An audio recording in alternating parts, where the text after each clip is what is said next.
ce matin l'étude de la parole de Dieu, nous allons regarder ensemble un thème que nous trouvons dans la Bible, la parole de Dieu, qui est vivre ensemble. Mais vivre ensemble en tant qu'être humain. Vivre ensemble en tant que peuple de Dieu, en tant que chrétien. Vivre ensemble comme frères et sœurs dans le Seigneur. Dans la paix, dans la joie du Seigneur et dans l'amour. Mais il y a une sous-question. Est-ce que nous avons le choix? Est-ce que l'être humain a le choix? Pas de choix. Il doit suivre Jésus et c'est tout. Oui. Et faire de belles choses. Mais la question, est-ce que nous avons le choix de ne pas vivre ensemble? C'est ça la question. Non, on va dire non. Mais on va aller voir pourquoi c'est non. Oui? J'écoute. Oui, nous avons le choix puisque nous sommes nés avec le libre arbitre. Nous pouvons faire ce que nous voulons, mais finalement, Dieu va nous demander compte si nous choisissons de faire le mal. Ok. Ça, c'est un point de vue de notre frère Édouard. Il dit, nous avons le choix de vivre ensemble ou de ne pas vivre ensemble parce que Dieu nous a donné le choix, mais nous rendons des comptes. Ah, moi, j'ai dit dans l'église, pas en famille, quelque chose. Oui, mais la question est en général. Je pense que la question que tu as donnée aussi, la réponse que tu as donnée est bonne, elle n'est pas mauvaise. Chacun peut voir différemment. Chacun peut avoir différentes opinions sur un même point. Et je crois que ce que vous avez dit, et pour moi, c'est une bonne manière de réfléchir, tout comme ce que le frère Edouard a dit, c'est une bonne manière de réfléchir aussi. Ce n'est pas une question de dire celui-là a raison, celui-là a tort. Ça dépend de dans quel angle vous regardez l'affaire.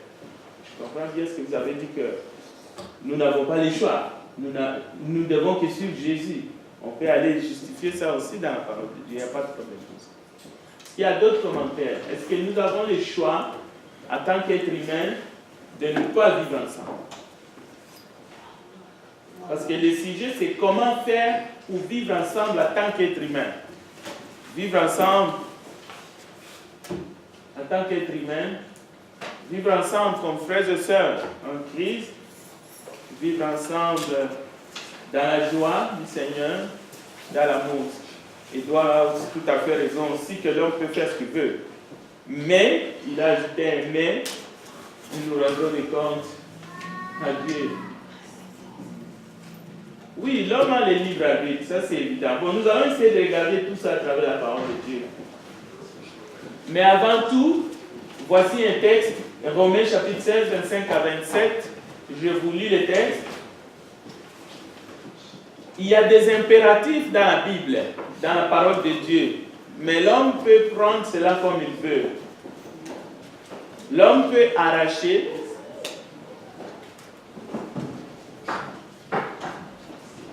ce qu'il appelle sa liberté à n'importe quel prix. Mais parfois, quand on regarde objectivement la façon que Dieu parle, il y a des moments que Dieu ne nous laisse même pas les choix. Il y a des impératifs dans la parole de Dieu, il faut les reconnaître. Lorsque Dieu donne l'ordre, il donne l'ordre. Maintenant, l'homme peut faire un contrôle, mais est-ce que... Rendons gloire à Dieu. Il a le pouvoir de vous rendre fort par la bonne nouvelle que j'apporte en annonçant Jésus-Christ. C'est l'apôtre Paul qui parle. Par cette bonne nouvelle, Dieu fait connaître le mystère caché depuis toujours. Ça, c'est un texte que nous allons essayer d'explorer. À Dieu soit la gloire. À Dieu seul soit la gloire. Il y a beaucoup de scientifiques, beaucoup de démocrates, et on peut aller même dire beaucoup des athées dans le monde bien qu'ils sont croyants, mais ils se définissent comme athées, qu'est-ce qu'ils ont fait? Ils ont jugé Dieu. Ils ont dit, s'il y a quelqu'un qui détient tout pouvoir et qui ne veut rien partager et qui est un vrai despote, c'est vraiment Dieu. Parce qu'il est intransigeant. On dirait qu'il ne nous laisse pas la liberté. D'ailleurs, c'est pour ça qu'on a relégué Dieu quelque part dans notre monde moderne et scientifique. On ne veut rien savoir de lui parce que son langage, la façon qu'il s'est mis comme dans un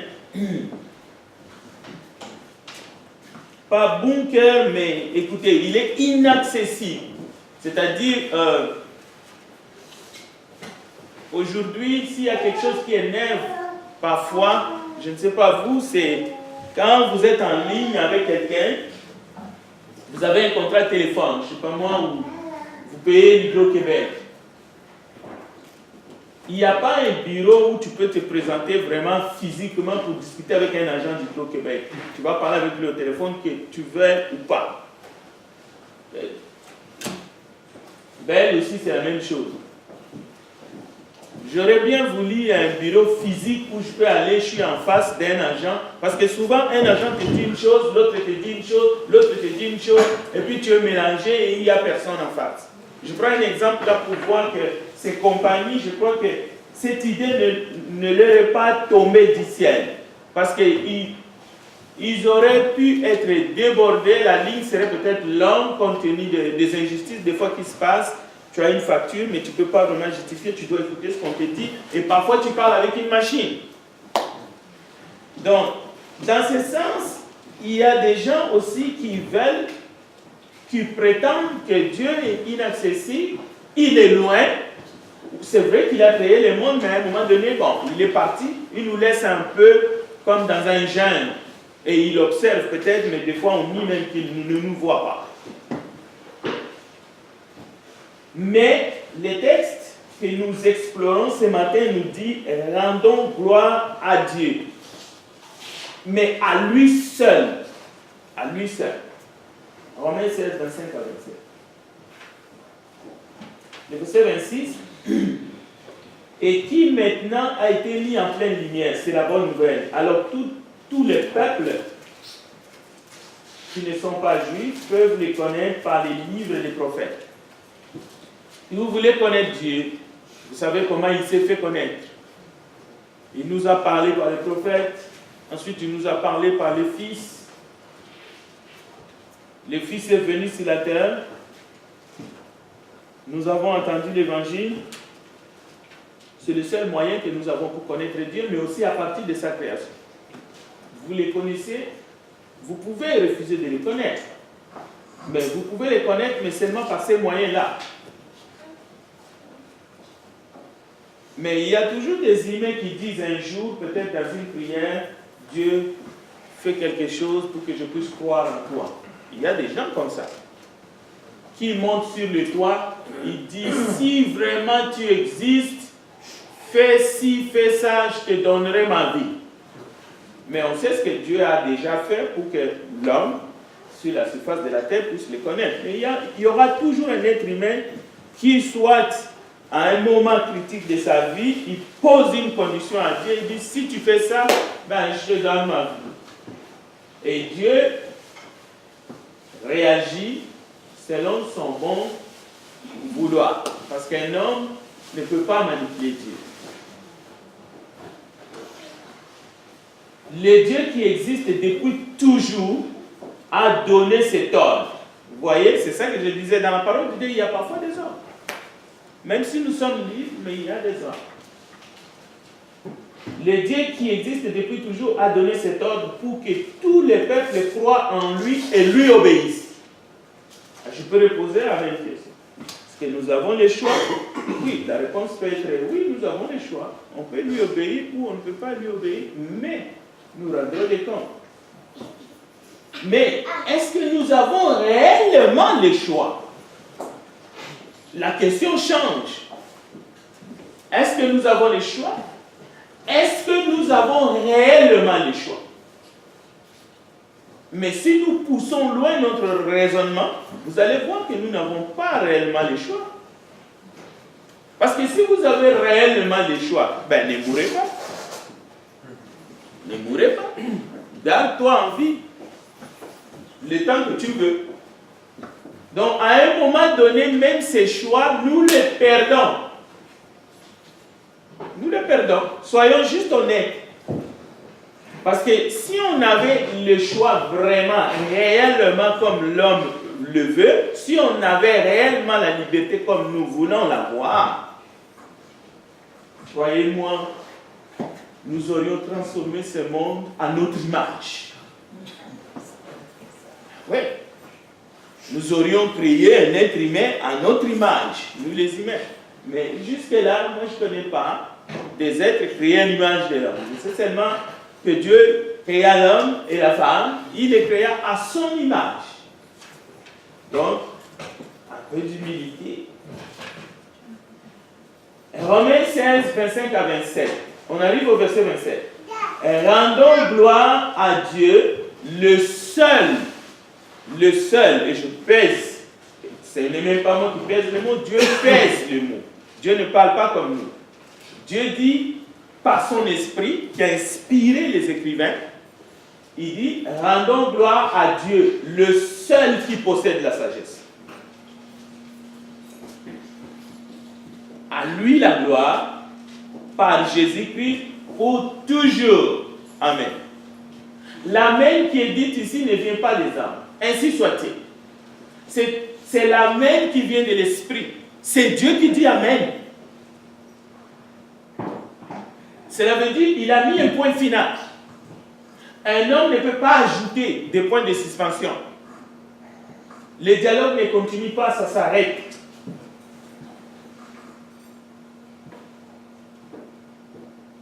Vivre ensemble, pour ceux qui viennent de nous, que nous avons le choix de ne pas vivre ensemble. Si quelqu'un peut dire ici, on va créer une société où on va sélectionner les gens avec qui on veut vivre avec. Est-ce que l'être humain a le choix de ne pas vivre avec l'autre, de ne pas vivre avec son semblable?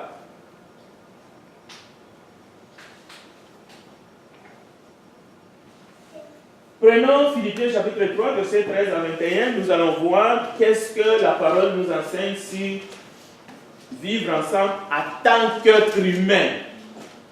Ça ne s'applique pas seulement dans l'Église, ça ne s'applique pas seulement même parmi les humains. La façon que Dieu a créé l'univers, il y a le vivre ensemble. Même les étoiles sont ensemble. Le firmament tient bon. Même les animaux, les poissons sont ensemble. Dans le domaine des couples, nous ne voyons pas les couples seulement entre l'homme et la femme. Dieu n'a pas seulement créé un être humain mâle et femelle. Non, regardez bien. Même parmi les arbres, il y a un arbre mâle et un arbre femelle. Regardez, même les poissons, même les animaux, tout ce que vous voyez, les oiseaux. Vivre ensemble, est-ce que nous avons vraiment le choix? Non, on verra que nous n'avons pas le choix parce que Adam, lorsqu'il a regardé autour de lui et qu'il a vu qu'il était seul, la parole dit qu'il était triste. Ben, on verra quand même quelqu'un va s'efforcer quelque part de vivre dans l'isolement. Et on va voir qui essaye de vivre seul et comment qu'il est et comment que la parole l'appelle. On le verra. Frère, je ne pense pas l'avoir saisi, mais j'ai fait une chose. C'est Paul qui dit dans la parole Philippiens chapitre 3 verset 13, oubliant ce qui est en arrière et me portant vers ce qui est en avant, je cours vers le but pour remporter le prix de la vocation céleste de Dieu en Jésus-Christ. Nous tous donc qui sommes parfaits, ayons cette même pensée. Et si vous êtes en quelque point d'un autre avis, Dieu vous éclairera aussi là-dessus. Seulement, au point où nous sommes parvenus, marchons d'un même pas. Soyez tous mes imitateurs, frères, et portez le regard sur ceux qui marchent selon le modèle que vous avez en nous. Car il en est plusieurs qui marchent en ennemi de la foi de Christ. Je vous en ai souvent parlé et j'en parle maintenant encore en pleurant. Verset 19, leur fin sera la perdition, ils ont pour Dieu leur ventre, ils mettent leur gloire dans ce qui fait leur honte, ils ne pensent qu'aux choses de la terre. Mais notre cité à nous est dans les cieux, d'où nous attendons aussi comme sauveur le Seigneur Jésus-Christ, qui transformera les corps de notre humiliation en les rendant semblables au corps de sa gloire, par le pouvoir qu'il a de s'assujettir toutes choses. Alors, gardez ce texte.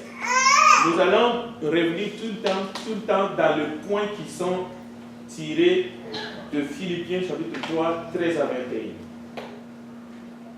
Les réponses à vivre ensemble en tant que des êtres humains, nous allons les trouver dans ce texte. Pourquoi vivre ensemble en tant que des êtres humains? Parce que nous ne sommes pas des bêtes. Nous ne sommes pas des animaux. Nous sommes des êtres humains, créés à l'image de Dieu. C'est pour cela que ce qui est dit ici nous aide à comprendre que nous devons vivre ensemble, comme Église, mais en tant qu'être humain, comme personne, dans la société aussi. Je veux dire d'abord ceci. Même dans le malheur, il y a parfois le bonheur. Et ce n'est pas moi qui l'ai dit, c'est Jésus lui-même qui l'a dit. Pourquoi? Parce que souvent, c'est la souffrance qui fait que on cesse ou on pense qu'on ne peut plus vivre ensemble. La souffrance fait résonner l'être humain en disant, bon, maintenant, ça y est, j'ai assez souffert, on ne peut plus vivre ensemble. Mais Jésus dira, même dans la souffrance, il y a parfois le bonheur. Parce que si tu souffres comme malfaiteur, il ne peut pas avoir le bonheur là-dedans. Mais si tu souffres à cause du nom de Christ, Jésus dit, réjouissez-vous.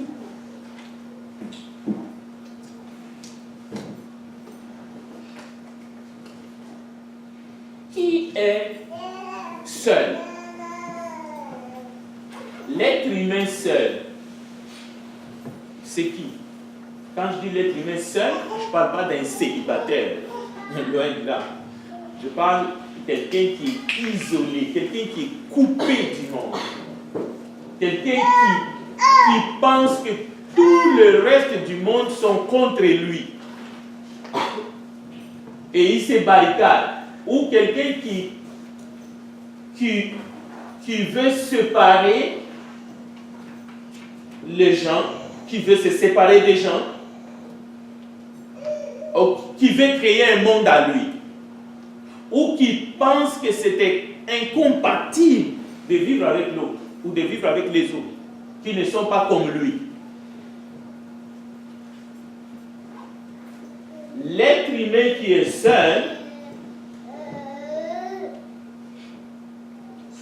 c'est celui qui est dans sa tombe.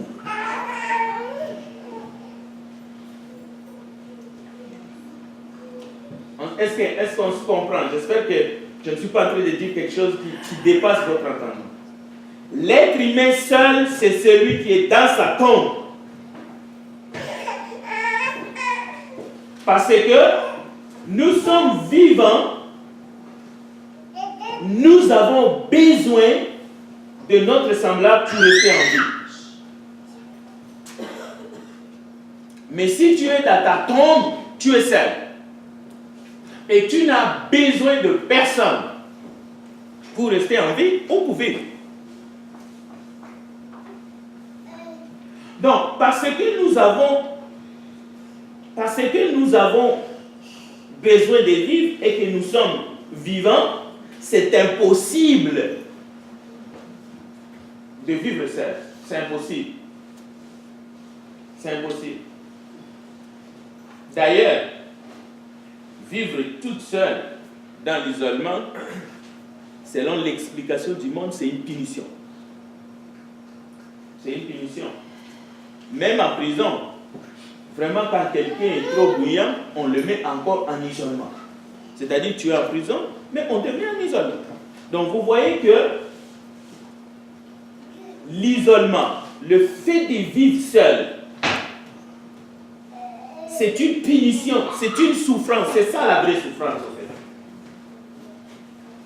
fait. Et comme j'ai dit tout à l'heure que nous ne sommes pas des animaux, c'est pour cela que vivre ensemble, ça prend aussi des règles. Ça prend la morale. Il faut de l'éthique pour vivre ensemble. Parce que vivre ensemble, pour vivre ensemble sans morale et éthique, c'est des animaux. Il n'y a pas de règles à ce moment-là. Et quand il n'y a pas de règles, on va tomber dans l'orgueil et la vanité. C'est ça qui a poussé l'homme dans les siècles passés, et même jusque dans ces siècles présents, l'homme veut dominer l'homme. Mais en réalité, la parole de Dieu, telle que nous venons de la lire aujourd'hui, qui nous exhorte de vivre ensemble en tant que des êtres humains, et en priorité dans le corps du Christ, prouve à suffisance que nous sommes tous égaux. Et parce que nous sommes tous égaux, nous devons vivre ensemble dans le respect, les uns les autres. Sinon, nous allons tous souffrir, et nous allons tous souffrir ensemble. Parce que l'isolement, c'est la souffrance. Que vous le vouliez ou pas, nous allons souffrir. Ne pas vivre ensemble, c'est la souffrance. Refuser de vivre ensemble. Je me rappelle avoir dit une fois que lorsque les indices du sectarisme, de la division, jaillit au milieu d'une communauté, d'une société, même d'une nation, comme nous voyons l'exemple, par exemple, dans d'autres nations autour de nous, aux États-Unis, par exemple, où on tire sur quelqu'un à cause de sa couleur de la peau. Cela pervertit tout. Les clownages ne fonctionnent pas.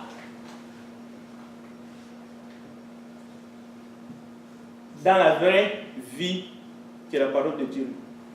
Une société où tout le monde serait la même chose, semblable.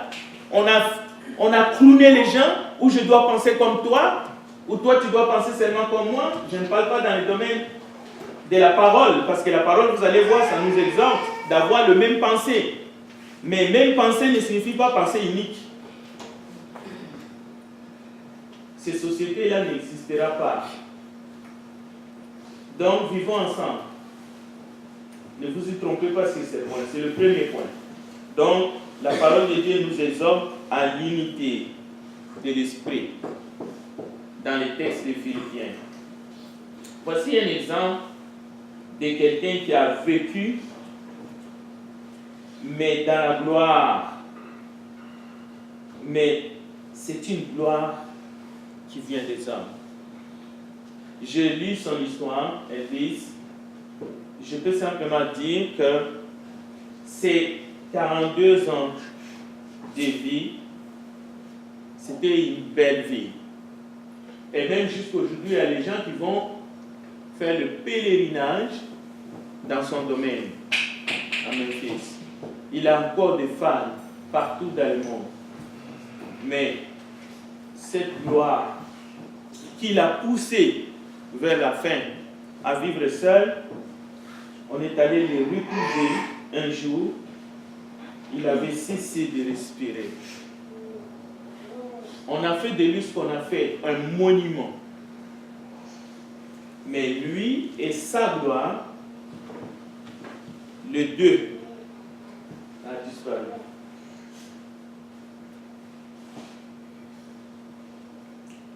Le Seigneur nous invite à être unis. Dans Philippiens 3,15 jusqu'à Philippiens 4, verset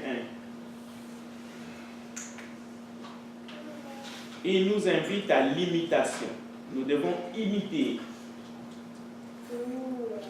Si Paul dit « Soyez mes imitateurs », c'est parce que l'apôtre lui-même est un imitateur de Christ. L'apôtre s'adresse d'abord à nous comme à des hommes faits. Et lui, il a utilisé le mot « parfait ». Les chrétiens que nous sommes. Et il a dit, un homme fait, un homme parfait, c'est un chrétien mûr, c'est des adultes spirituels.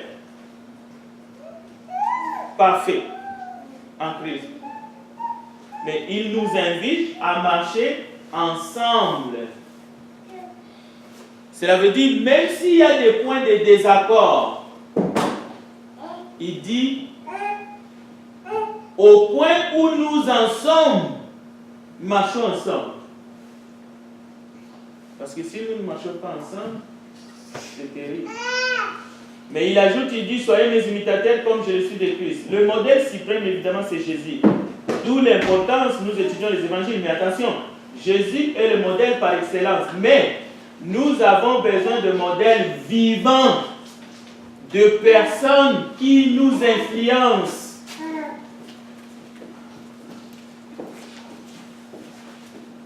Des hommes et des femmes qui ont 10 ans chauds, mais qui sont des modèles. C'est une utopie de suivre seulement Jésus comme le modèle suprême si on n'a pas des exemples vivants. C'est ça que Paul dit. Il dit, soyez mes imitateurs comme je les suis moi-même de Christ. Et troisième point dans ce texte de Philippiens, c'est la vigilance. L'apôtre Paul dit, je vous en ai souvent parlé. Et il ajoute, j'en parle maintenant encore en pleurant. Ça, c'est la vigilance. Si vous ne voyez pas ça, si vous ne voyez pas l'intensité, ce n'est pas parce que les auditeurs de l'apôtre, les destinataires, étaient des gens tout proches, des gens sans foi ni loi. L'esprit ne cherche pas à les abaisser, loin de là. Mais au contraire, à éveiller leur attention, à dire attention. Je vous ai souvent parlé. Ce n'est pas que je vous ai dit une fois. Parce que souvent l'homme devient crispé. J'en ai assez entendu. Non, tu n'es pas en harmonie avec la parole. Ou bien tu n'es pas à ta place. Qu'est-ce que tu as assez entendu? Est-ce que ça rime avec ce que nous lisons ici? L'apôtre dit, je vous en ai souvent parlé. Et il ajoute, il dit, j'en parle maintenant. C'est-à-dire la même chose, mais en pleurant. Souvent, on le voit chez les enfants. J'ai déjà entendu, je sais, chaque fois tu me dis la même chose. Ça, c'est les enfants, c'est des bébés. Mais des chrétiens matures, des hommes spirituels, des hommes parfaits, c'est eux à qui l'apôtre, rempli de l'esprit, dit, je vous en ai souvent parlé et j'en parle maintenant encore en pleurant. Donc nous devons savoir que nous sommes ici comme des enfants et Dieu veut nous amener à sa stature parfaite. Sinon, il y a quelque chose qui cloche. Et l'apôtre va plus loin pour dire la raison de la vigilance. Ici, c'est la raison pourquoi il faut être vigilant. Il dit, il y a des ennemis de la foi. Il ne dit pas qu'ils sont les ennemis de la foi. Il ne dit pas vous êtes des ennemis de la foi. Il dit, il y en a qui marche en ennemi de la paix.